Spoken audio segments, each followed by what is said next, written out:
Classic. Our comedy Prime Minister at his best.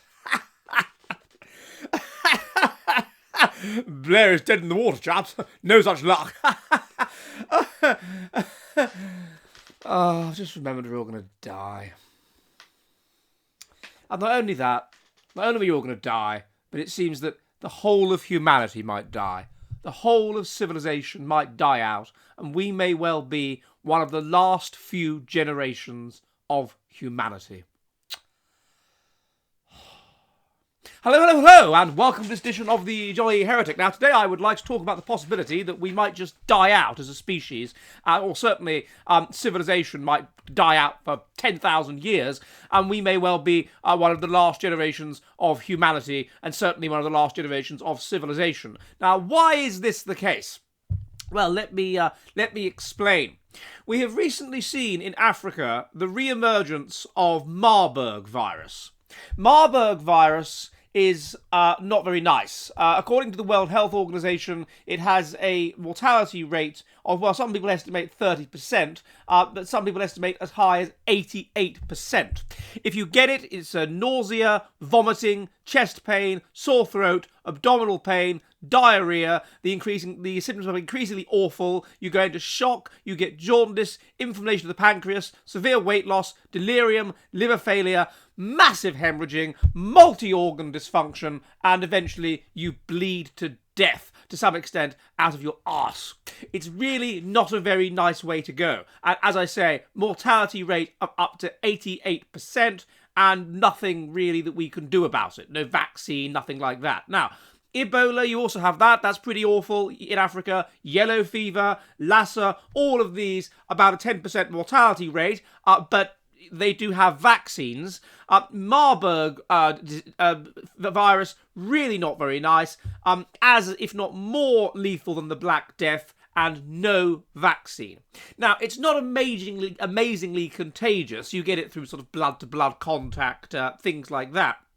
But the problem with this is that these kinds of viruses evolve to become contagious. And we know that this has happened with a certain virus that is very popular at the moment. They start off not being particularly contagious, and they evolve to become more contagious. They adapt, and eventually they become airborne. So if we change our behaviour, if we start wearing the old masks and things like this, then of course they change their behaviour. They evolve such that the more successful components of the virus can survive in smaller and smaller and smaller droplets, and eventually they can survive in droplets that are so small that they can survive essentially in the air, in aerosol. Now, when that happens, they are airborne, and they simply hang around in the air, and then that's it. Then you've got a serious problem on your hands. Now, this could happen with other viruses that are far more deadly than the virus that is pretty popular at the moment. For example, it hasn't happened with rabies. There's no vaccine for rabies. It could happen with rabies. Imagine that. Imagine if you had rabies hanging around in the air. Rabies has a mortality rate of 90%, and you die in agony, and it sends you mad. It could happen with anthrax. Anthrax has a mortality rate of 80%. Admittedly, there is a vaccine for anthrax. And it could happen with various other Andes disease, mortality rate of 37%. Could happen. How could it happen? Well, zoonotic pathogens are extremely common. That is to say that you're in contact with animals, and the conditions jump from animals to humans. They get into humans, and they start evolving, and they start becoming worse and worse and worse, and more severe, until in extremis they become airborne. People can cough them out, that sort of thing, and then you're in serious trouble. How do they come about? Well, they come about, first of all, through being close to animals. Once you have an agricultural society, you are close to animals, and therefore these conditions can jump the species barrier. The second thing that causes them is population density. Once you have population density, cities, things like that, you have humans being close to one another, and therefore you have these conditions spreading to other people. The third thing that you have is basically an international society. That's what you get at a time of high societal development, during, as it were, the autumn or early winter of civilization. You have a highly international society that's highly highly networked with trade links and things like that, so that these conditions can move around and be spread to very large numbers of people. Now, basically what you have then is an enormous laboratory in which these conditions can evolve and in which these conditions can become worse and worse and worse and more and more and more severe. You have basically an R strategy. R strategy, of course, is an easy, an element of R strategy is an easy ecology. This is an easy ecology for pathogens to some extent, and because it is an easy ecology for pathogens, they can then grow like anything. They can then spread like anything. They can then increase like anything. You have these ecologies become vectors of disease. Now, when do we see in history these vector of disease conditions? We see them, and we have seen them before, just before or around during the time of the collapse of civilizations. I don't need to tell you, if you've been drinking at the Jolly Heretic for quite a long time, that of course civilizations go through cycles. They start off under harsh conditions. This selects strongly for intelligence and cooperativeness and things like this.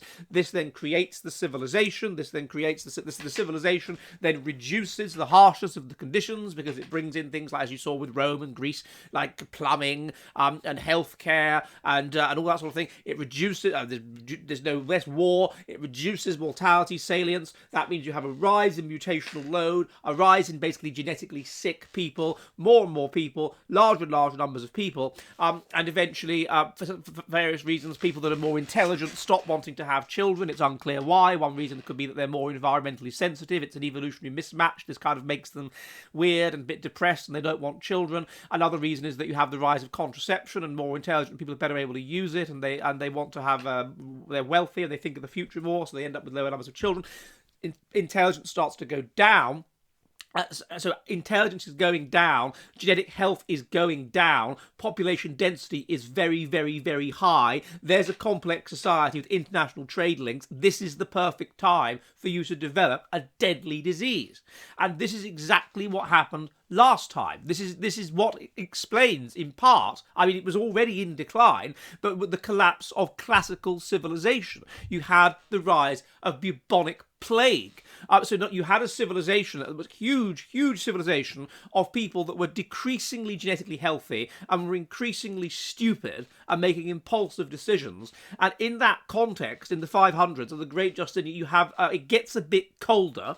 Now, this is a serious problem, of course, because it gets a bit colder. That means the population is too large for the amount of food that can be produced. So the people are already ill. They're already unwell because they're starved. They're not having enough food. They're not well. And this means that the plague then develops. It develops into a form where it spreads via fleas and whatever. Because it's cold, the fleas can't pass out the plague bacillus from their system because it's too hard. So they kind of bite it into the human. The human gets plague. Then it changes such that it can become pneumonic plague, such that it is airborne, such that it can be spat from human to human. And then you get this massive outbreak of plague for the first time ever that we know of.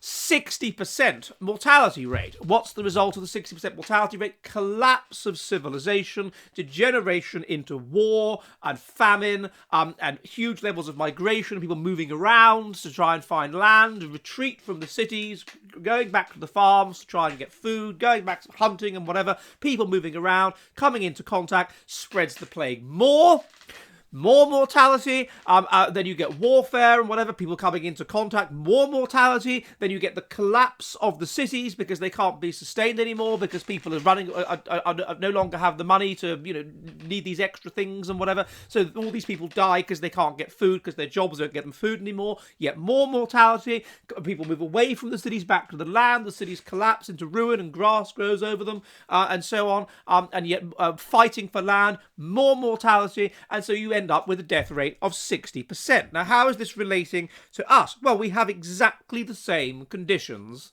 but in a much more extreme way that existed in the 530s, 540s, during the Great Justinian Plague, in which 60% of Europe was wiped out. Exactly the same conditions, but in a much more extreme way. They had the Mediterranean and Northern Europe as one interconnected society. We have the entire world. they had a society which reduced mortality salience to some extent, and therefore was a bit high in mutational load. We have mortality rate, child mortality having fallen from 50% to less than 1%. Which implies that 90% of us, not sort of 90% of us wouldn't survive if harsh Darwinian conditions were reimposed. So we have a huge level of mutational load.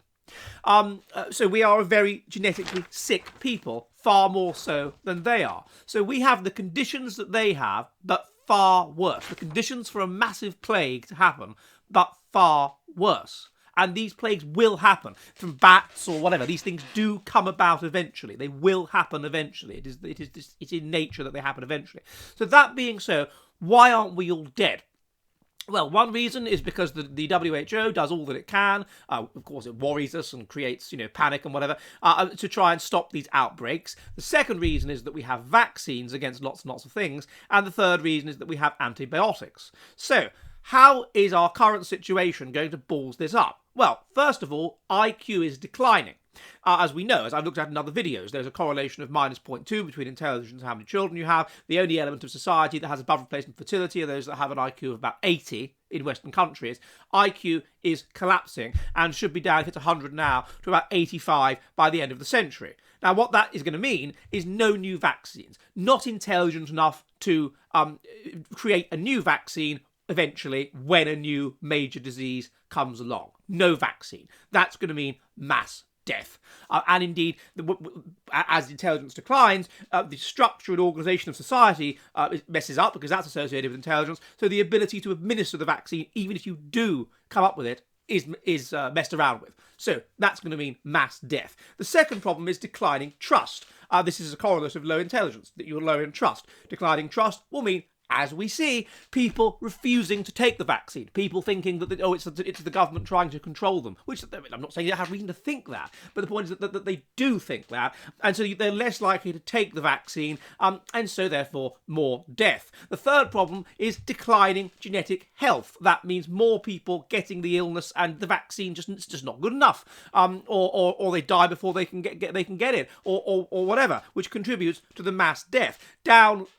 Downriver of the declining genetic health, if people have declining genetic health and are more stupid, then they will have declining just general health. They'll make unhealthy life decisions. They'll be overweight, or they'll do unhealthy things, or they'll have sexually transmitted diseases that will compromise their immunity and whatever, which will contribute further to them dying. And then finally, you have, of course, a crisis of antibiotics, which is that these conditions will become gradually immune to antibiotics, and therefore you die of them.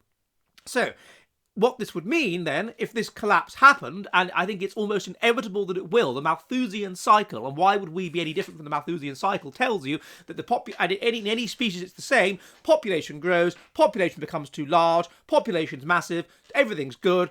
Therefore, genetic diversity is large, therefore the level of mutation is substantial, and eventually something changes. The nature of the environment changes, or the population just becomes too large for the amount of available food or whatever, and what you get then is a mass collapse, and the population survives because it always goes through these cycles, but it hovers around a natural level. That is true of all animals, and there is no reason why it wouldn't be true of us. What the Industrial Revolution has done is it has simply allowed this Malthusian cycle, which we've always seen, of rises and falls in population throughout our history, to be sustained so that we can rise much further, because we have created an Industrial Revolution which has meant that the pace of production of food, basically, the ability to has outpaced population growth because of all these innovations. And so therefore we've created this incredibly easy environment for humans, the easiest environment ever. But eventually, because that is underpinned by our intelligence, and because our intelligence goes into decline, and secondly, because of the other factors that this causes, such as very high population density and whatever, eventually we won't be able to sustain that environment, plus we'll be very, very genetically sick, plus there'll be the very high possibility of major disease outbreaks. So this will break down. But the problem is that because we've gone so high, we can go very, very low. We will be so genetically sick when the breakdown occurs that the collapse will be absolutely enormous, in which such a high percentage of the population just falls apart. Such a high percentage of the population are not evolved to deal with basically what in evolutionary terms is real life. All the skills that would permit them to survive when the collapse happens, such as to farm, to shoot, to do gardening, all these skills, once the society becomes dead, are lost. As was seen in the North Korean famine, people like lawyers and doctors and whatever, they were the first to die. They had nothing to offer. They died. So what we would see is something like this. You would see you would see not just everything I've already said, but every disease at once attacking us. Measles, everything would come back. Whooping cough, absolutely everything would come back. Plus, in the context of war, you might well get a nuclear meltdown because we have nuclear weapons, or a nuclear war. And so what this could mean is that humanity collapses down to numbers that are so low that we can't recover. Or at least we can't recover civilization. So there's very, very low numbers of Western people. The people that won't be affected by this are going to be those that are not connected to the system, to the broad civilizational system. Hunter-gatherers living in the Amazonian rainforest, hunter-gatherers living in Borneo, people like that. They're not going to be affected. They're probably not. Why would they be affected by it? They won't be. So they'll be all right. So if that were the case, we'd be back to primitive people and a dark age potentially lasting for thousands and thousands of years. There are so-called pseudoscientists who aver that this happened before.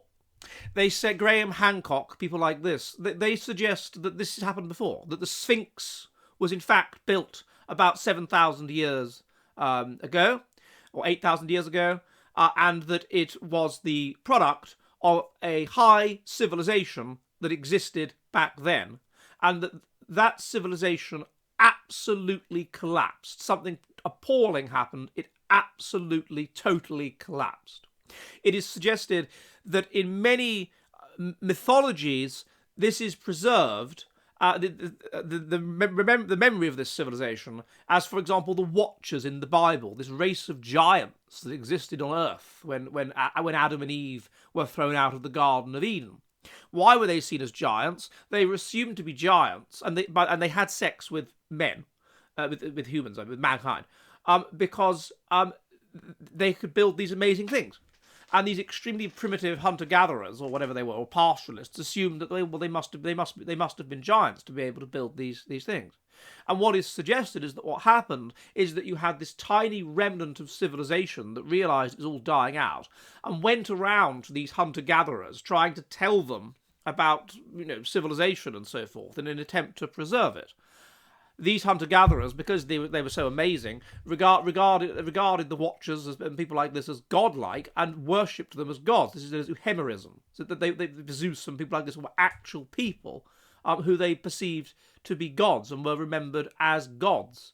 And these giant gods who built these things like the Sphinx and so on. That is, I don't say that's necessarily correct. I think it's highly speculative, but it's certainly a very interesting idea. And that's what we might be left to do as a people. You'd have this tiny remnant of civilization that was left and went around desperately trying to tell hunter-gatherers about things. Interesting idea.